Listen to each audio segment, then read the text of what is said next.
Salut à tous, j'espère que vous allez bien, que vous vous portez bien. Hier, je vous ai parlé d'un pavasse, un pavé, le 4e monde, tome 1 de Jack Kirby. Très bon format, très bonne histoire. Aujourd'hui, je vous parle de Marvel Knight, encore une fois et une dernière fois. Numéro 13, numéro 14, une mini-série qui s'appelle Ant-Man, Ant-Man's Big Christmas par Bob Gale. Au scénario, donc le scénariste de Retour vers le futur, très bon scénariste qui a pu nous faire une série sublime sur Daredevil, sur 2 numéros en kiosque, et 6 numéros aux USA et 2 en kiosque en France. Et ici il nous fait une mini-série en 2 épisodes qui sont sur 2 kiosques du coup. Et au dessin on a Phil Winslade, à qui il avait travaillé justement sur le titre Daredevil en partie. Donc le plus beau Noël de l'homme-fourmi, c'est traduit comme ça en français. Ça commence avec un plan du manoir des Vengeurs. Voilà, très beau plan, très beau dessin. On voit tout plein de membres nouveaux et moins nouveaux. Et en fait, on va retrouver Giant Man et la guêpe qui vont se disputer comme d'habitude. Voilà. Bon, le dessin, on aime ou on n'aime pas. Winslet s'en sort plutôt bien. C'est pas le dessin que je favorise, mais c'est loin d'être dégueulasse. Et Captain America leur dit on a reçu une lettre de fans et tous les ans, pour les enfants, on va les voir à Noël pendant les fêtes. Et on va essayer de leur faire plaisir en ayant les Avengers qui viennent. Et cette fois, c'est au tour de Ant-Man et la guêpe. Sauf que Hank Pym, il dit non mais je suis plus Ant-Man, je suis Giant Man.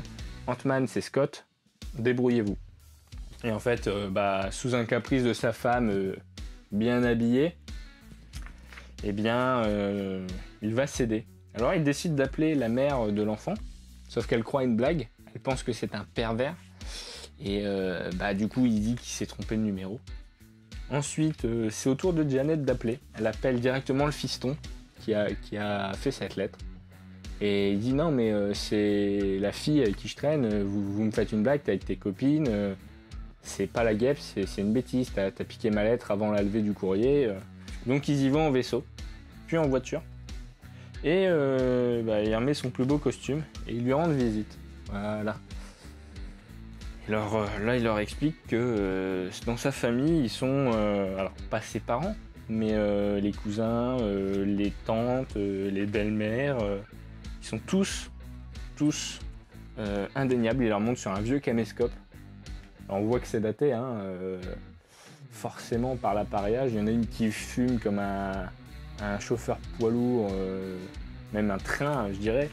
Et puis il y a ses petits cousins qui l'embêtent. Il y a un oncle, c'est un pervers. Puis il y en a une qui invite tous ses potes alors que c'est des pique-assiettes. Et ça fout le bazar dans sa famille. Ça ramène la zizanie dans la famille et il passe de mauvaises fêtes à chaque fois à cause de ça. Et du coup, il leur fait tester, alors les 2 super-héros font tester à l'enfant les pouvoirs des particules Pym, qui sont, ils lui montrent comment ça fonctionne, ils viennent avec lui.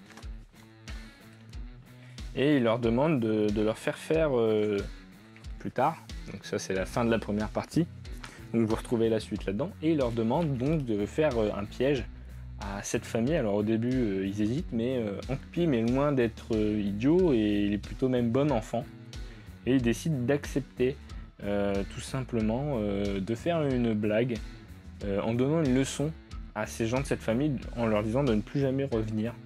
Alors les parents de l'enfant ne captent rien du tout, et déjà on a des superbes couvertures, voilà.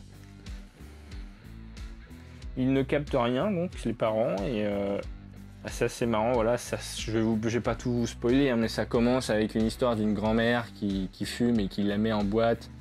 Puis après ils vont lui faire bouffer sa fumée. Il s'occupe de chaque membre. Il leur montre qu'ils sont détestables. Il leur fait des mauvais sorts. Alors il risque leur vie à certains moments, faut quand même le dire. Et en fait, il leur fait comprendre qu'il ferait mieux de s'en aller. Pareil pour les petits cousins, il se débrouille pour les piéger, les filmer, parce qu'il casse toutes ses affaires, ils sont détestables avec lui. Et ils passent une très bonne fête à la fin, où ils sont miniaturisés, donc les parents et l'enfant sont miniaturisés par Ant-Man et la guêpe, pour faire un voyage sur un train miniature dans une ville miniature. Donc en fait le père était fasciné de ma quête. En fait il découvre tout ce qu'il a fait en taille réelle, j'ai envie de dire, ou en taille minuscule. Et à la fin il dîne sur un super dîner.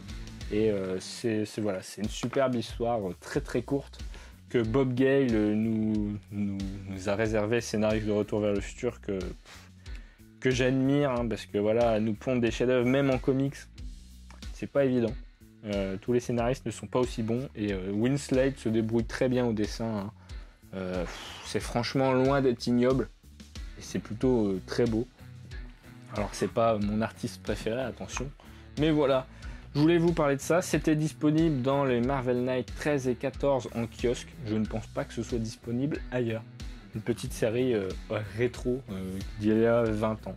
Donc voilà, n'hésitez pas à me dire dans les commentaires déjà si cette histoire vous a plu, si elle vous plairait, si vous allez la lire ou pas, si vous l'avez déjà lu.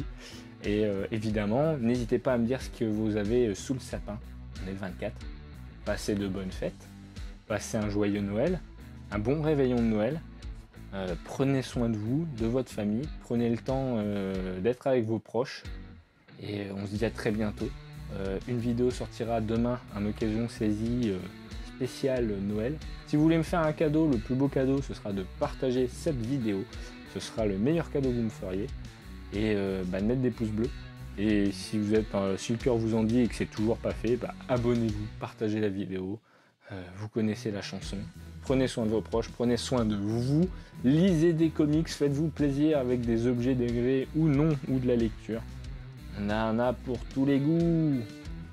Passez de bonnes fêtes. Salut, ciao.